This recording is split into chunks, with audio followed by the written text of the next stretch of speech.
This is just part of the tree that fell on this family's home and it is substantial in size, as you can see. Now, if we walk a little bit over here, you can just see some of the damage that was done to that home. This interview marks Trump's third appearance in the state in less than 3 weeks. Now, prior to Trump sitting down with Carlson at about 8 tonight, there is said to be a lineup of guests, including Robert F. Kennedy Jr. Dan and Mary, as you can see here tonight, this memorial continues to grow with people leaving flowers and notes, even as Jamshidi has been laid to rest. Valerie, as you can probably see behind me, there are a couple thousand supporters here, all looking forward to hearing from Harris before Election Day. Now, Harris is set to take the stage around 6:30 tonight, when she will encourage Arizonans to get out and vote. This wall here at this auto zone has come down, and I'm going to step out of camera so we can give you a better view at home of just what exactly we're looking at out here. Anybody who needs access to Narcan, all they have to do is find one of these AED cabinets around campus and look for a sticker like this one here that says Narcan here. Well, school is right around the corner, which means parents and kids are heading to the stores for their school supplies. But the cost of getting pencils and book bags is steadily increasing every year. One Tucson family, though, is helping their community one backpack at a time. Now, despite the ruling, the question remains, what action will Tucson take? The city has already kept homeless people on the move with rules such as no overnight camping in public parks. We are just a few hours away from the start of the Festival of Books at the U of A. Over 100,000 people are expected to attend the event over the next few days, which requires a lot of manpower to keep those festival goers safe. Recently, volunteers who regularly clean the park have seen a lot more remnants of confetti and glitter bombs, which are usually used in parties and other celebrations. 13 News reporter Raya Torres went to Madera Canyon and shows us how the trash not only poses a threat to wildlife, but also causes concern for regular park goers. For the first time since Sunnyside won the state's first Little League Softball World Series title, Wilcox gets a chance to repeat the feat after beating Northern California in the West Region Championships. Here's how they did it. I mean, I was a little nervous you weren't going to wear green today, Emily. I wouldn't even try that. But, John, I do have a question for you. Yeah. Are we going to get lucky with our weather today? Yes. Yeah. 13 News reporter Emilee Miranda joining us live from the Vista del Norte community. And Emilee, you got a first-hand look at the damage to this family's trailer. What are you seeing? Well, Dan and Mary, this damage out here is substantial. Now, I want to take you over here to just take a look at this. This is just part of the tree that fell on this family's home, and it is substantial in size, as you can see. Now, if we walk a little bit over here, you can just see some of the damage that was done to that home. The front porch is leaning in, and that front bedroom is pretty much non-existent. Now, this family gave us an inside look inside their home earlier today, and let me tell you, the damage is unbelievable.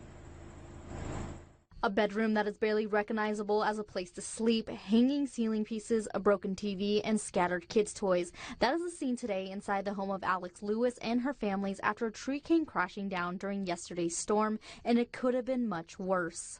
Had my daughter not been scared by the power outage 30 seconds prior, she was standing in the front room where the tree hit. We thought that my brother-in-law Nick was in his room that got crushed completely. The room is obliterated.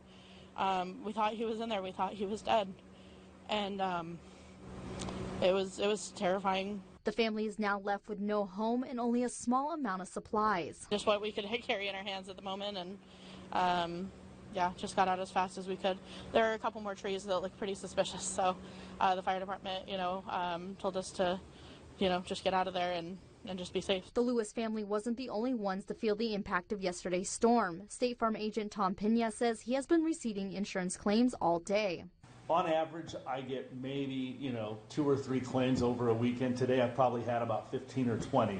And those are just ones that people that have called in or emailed me. Most claims have been about roofs and downed trees. Pena says for those affected, they should meet with an agent and review their policy. Wind is covered, hail is covered on a standard homeowner's policy. There are instances where if the roof is damaged and it's already had deterioration on it, so it's had, maybe it's got some dry rot, normal wear and tear, those are things that are not covered on a standard homeowner's policy. The Lewis family is waiting on their insurance company for them to determine their next steps. We've kind of just been trying to find a game plan.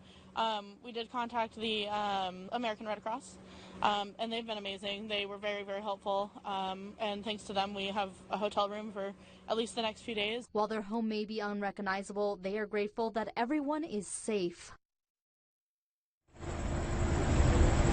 Now, Alex tells me she is extremely grateful to the neighbors that came to her aid in her family's time of need.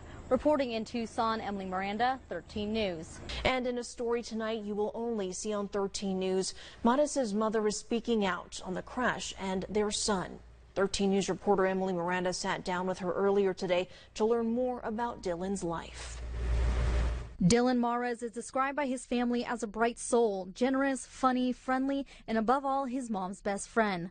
Brittany Lockwood says every Sunday Dylan would call her, but now that phone will remain silent after his unexpected passing. I'm going to miss his voice, hearing him call me Mom.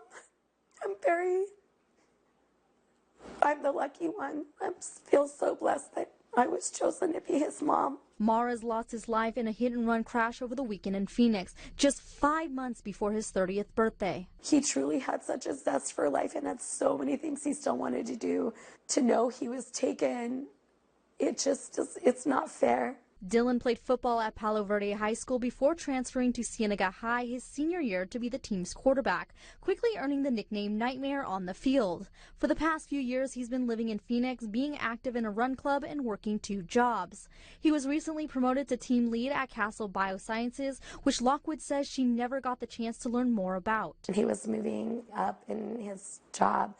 Every single person loved him and have told us what an asset he was to them. Lockwood says Dylan isn't the only story involving hit and runs and red light runners. And this is frustrating as people don't understand someone's world can be shattered in a matter of seconds. I'm angry. I'm sad. And it's not fair that he's not here. But who did it? It's not fair that, to me, that he is. We need to work on the laws for those types of things. Laws that could help others from losing a bright light like Dylan. He just wanted to make people smile all the time. He never wanted anybody to be sad. While Dylan may no longer be around to brighten up a room, his memory will live on through his family and friends. We really do feel so much love and support, and it is bringing us comfort knowing that they got to share parts of him as well. And we all just feel so truly lucky. Just blessed. In Tucson, Emilee Miranda, 13 News. Well, we are nearly 2 weeks away from Election Day, and voting has already begun in Arizona. The presidential candidates are making their final push to key battleground states, including ours. Second Gentleman Doug Emhoff visited Yuma yesterday, campaigning for his wife, Vice President Kamala Harris. It's his second visit to Arizona in just 2 weeks. He was joined by an immigrants' rights advocate and other city speakers, speaking on a number of issues. That includes abortion, where Emhoff asked voters to support Prop 139, which would enshrine abortion rights into the state constitution. And there will be other high-profile visits in Arizona this week. The Republican VP candidate J.D. Vance is returning to Tucson on Tuesday for a rally at the Pima County Fairgrounds. Former President Bill Clinton will be in Phoenix on Wednesday to campaign for the Harris-Walz ticket, and President Joe Biden is expected to make a stop in Arizona either Thursday or Friday. The White House says he is set to participate in an official event. And in the race for the White House, voters are already casting their ballots in many places with early voting underway. And the campaigns are now turning to star power to help them secure remaining votes. Bradley Blackburn has the latest on the race. And are you ready for rides, cotton candy, and fair games? Well, the gates will open to the Pima County Fairgrounds in just a few days. It's an experience people in southern Arizona can only find once a year. From deep fried Oreos to turkey legs and funnel cakes, officials say this year's fair will be bigger and better. Opening day is this Thursday, April 18th. The cost of the fair is $12. For kids 6 to 10, it's $6, and children under 5 are free. To help plan your trip to the fair, organizers say you can download the Pima County Fair app, which can be found on both Google Play and the Apple Store. And the town of Oro Valley continues to celebrate a half-century of memories, community spirit, and history.